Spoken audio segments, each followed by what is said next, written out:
Good morning, ladies and gentlemen. Welcome back to this beautiful Monday morning. Reporting to you live from Cape Town. Although it's not live when you're watching this, I've already recorded this. But still, I was live when I was doing this. But we have to talk because it seems like the walls are closing in around Cyril Ramaphosa as well as the ANC. And there's quite a lot that we have to go through. But more importantly, I think that there's some real implications and ramifications of what the GNU ultimately exposed, I think, within South Africa, sort of like a mental block, a mental barrier.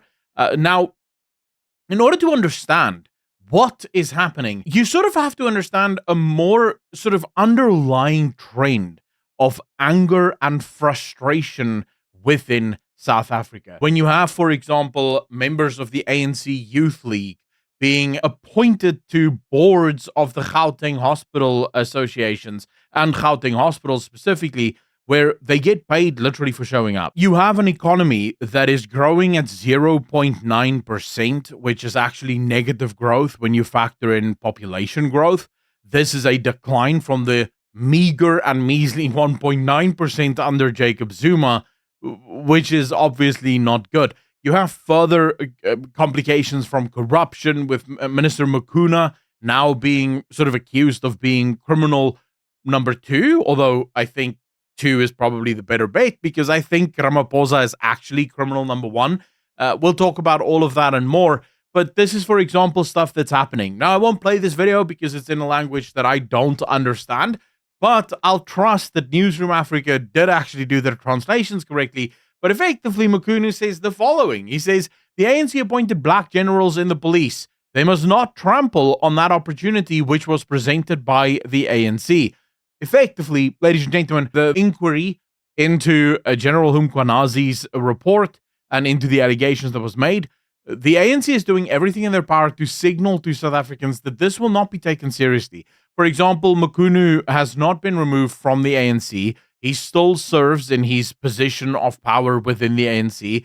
He is the acting, or he is still the Minister of Police, by the way. He's just on special leave.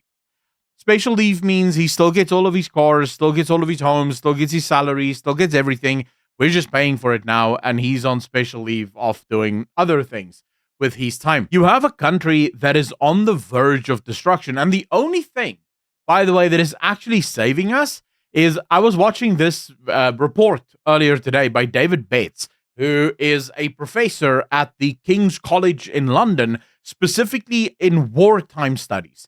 So looking at stuff like civil wars, that's his particular field of study. And he made a very interesting note, which as I heard it, because obviously this does have nothing to do with South Africa, he was talking about Britain. What was interesting was when he spoke about where civil wars happen. So it's a bell curve. And on the one hand, you have homogenous societies. The risk of civil war in super homogenous societies are almost non-existent. On the other end, you have what is the opposite of homogenous. I can't remember the word he used, but heterogeneous societies, I think. I don't know how to pronounce that word. Maybe someone in the comments can tell me exactly how to say that. But those are societies that have so many different culture groups. And the problem there, and this is where South Africa lies, because they're also super low on risk of civil war, because no one culture group can become dominant enough to where it can actually wage a civil war. And so there'll usually just be a lot of infighting within those groups. But if the country is doing well, those groups actually tend to get along really, really well, which is why in the first sort of half of the new South Africa, 1994 to, let's say, about 2008, everything was getting better. Race relations was getting better. People were getting richer. Life was getting better in South Africa. Everything was starting to look up. And then came Jacob Zuma. And when stuff started to turn, you started to see the communities rip each other apart as well. Fundamentally, you look at the ANC, you look at Ramaphosa's reign thus far, and he is basically reigning over a kingdom in decline. The issue with this reign is he seems to be completely unaware of it. It appears as if this is happening all around him, and he's the last one to find out that the country is being destroyed under his watch. But of course, he does know about it. The issue is that he cannot act against that without tearing the ANC apart. And he said in 2018 that he will rather see South Africa die before he sees the ANC die.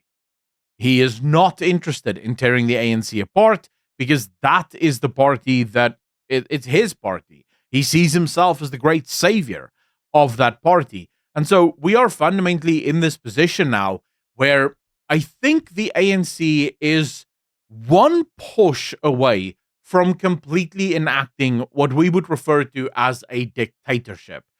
You have, for example, new calls now from the Minister of Electricity, but as well as from the residents of South Africa. They're sick and tired of the electricity prices. If electricity prices are to come down, Eskom will need more money from the fiscus. The fiscus already doesn't have money to give to Eskom, so there'll be hell to pay, right? This country is heading to hell in a handbasket. But then you have, for example, articles like this one coming out. Emma Powell, we spoke about her last week. She's the one that spoke to insiders in Washington that revealed that Mr. Jonas, the special envoy to America, wasn't even allowed a visa to go to America. So he's never been to America. And then Cyril Ramaphosa came out and said, well, my special envoy to America doesn't need to be in America in order to be my special envoy to America because he can do stuff at home, right? So that's effectively where we are currently. The ANC also now, new reports from Emma Powell as well, suggest that the Washington, D.C. has been calling on South Africa to send a new ambassador to America because Washington, D.C. actually does want to talk to South Africa. They actually do want to do business with South Africa. The problem is South Africa seems to be on this sort of arrogance-fueled ego trip where we think, well, you know what? The Americans can go kick rocks. We'll do what we want to do and screw them. The issue? They know and are panicked because Emma Powell is now under investigation. The ANC has been flirting with this idea, by the way, ever since AfriForum went to Washington, D.C. the first time, that speaking about BEE, speaking about the failures of the country, may in fact be treason. This is some of the people who are part of the ANC as well as opposition parties. This is sort of the rhetoric that they've been spewing.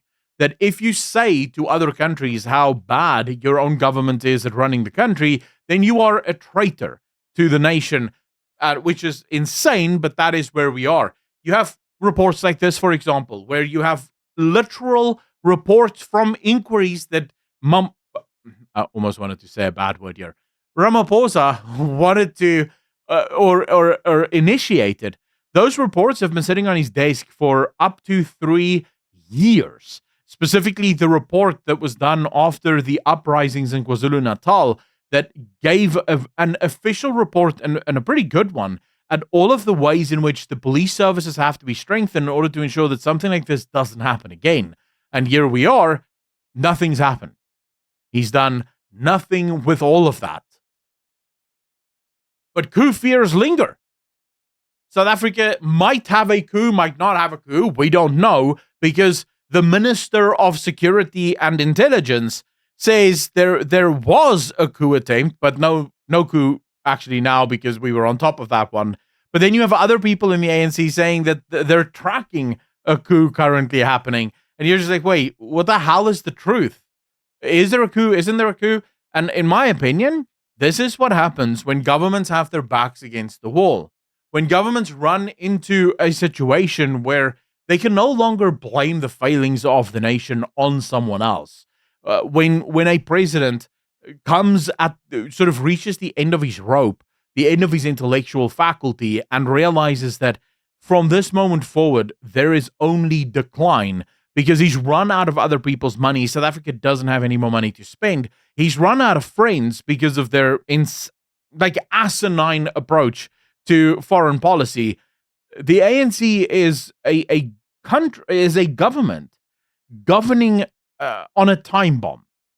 And I think they know this, which is why I believe we're going to see increased calls for authoritarianism. We're going to see Ramaphosa and the ANC become ever more sort of stringent, ever more accusatory, ever more the enemy of the people.